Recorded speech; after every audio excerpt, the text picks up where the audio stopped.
It is time to start working on the annotated bibliography. You might be thinking, what am I supposed to be doing?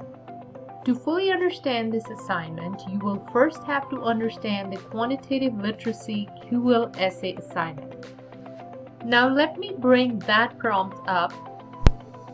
For the QL essay, you are writing a researched paper that is supported with data coming from reputable sources.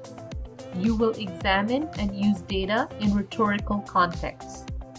You will use statistics to support your claim.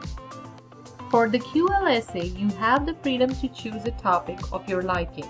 However, you are not allowed to write about drugs, legalizing a younger drinking age, marijuana, medicinal or otherwise, music in any form, abortion, adoption, death penalty, and gay marriage. These are common topics every freshman chooses to write about. Think out of the box. Come up with a unique topic. While making a choice, consider if the topic you are leaning towards can be supported with numeric data. Is there enough scholarly research available to support your argument? Once you have a topic, you will start the research. For the QL essay, you are required to use 5 sources. At least 2 of these sources should share statistical data sets. All your sources should come from academic databases, not general internet sources. You are not allowed to use print sources. Reason being, I want to access the sources you used in your paper. When you use printed sources, accessing these sources becomes difficult in an online environment. Details about conducting research and writing a quantitative analysis paper have been discussed in the lecture notes and videos posted on Blackboard. I will not be going into details about those concepts in this video. Now that you have some understanding of the QL essay, let's focus on the annotated bibliography. A bibliography is a list of sources, articles, journals, websites, etc. you use for researching your topic. And an annotation is a summary and/or evaluation of those sources. An annotated bibliography generally includes a summary of the source, followed by an evaluation and completed by a reflection paragraph discussing how each source will fit into your work. In all, you have to annotate 5 sources for this assignment, and as the QL essay assignment requires, 2 of these sources should share numeric data sets. Once you have your sources, a thorough analysis of these sources will help you understand what they are about and how they will help you develop your argument. Each annotation will have 4 parts. First, cite the source in MLA format. Then summarize the source in your own words. This should be done in a separate paragraph. When summarizing, answering the following questions will help. What is the main argument? If someone asked you what this article or book is about, what would you say? Next, in a new paragraph, you will assess the source. To assess, you will check, is the source reliable? Is the author an expert in the field? Does the source show unbiased, or is it a well-rounded source? Does the source consider opposing viewpoint? How does the source respond to the opposition? Is it a useful source? How does it compare with other sources in your bibliography?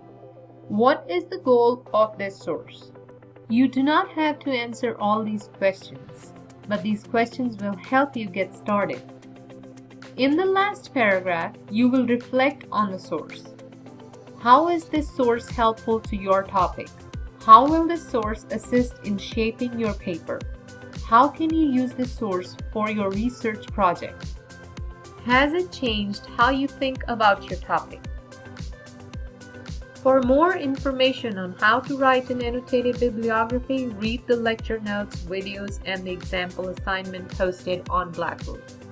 Your bibliography should be in MLA format.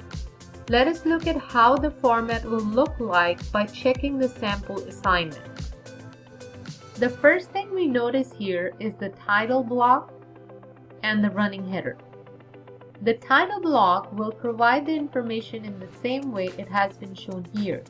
Your name, professor's name, course and section, followed by date.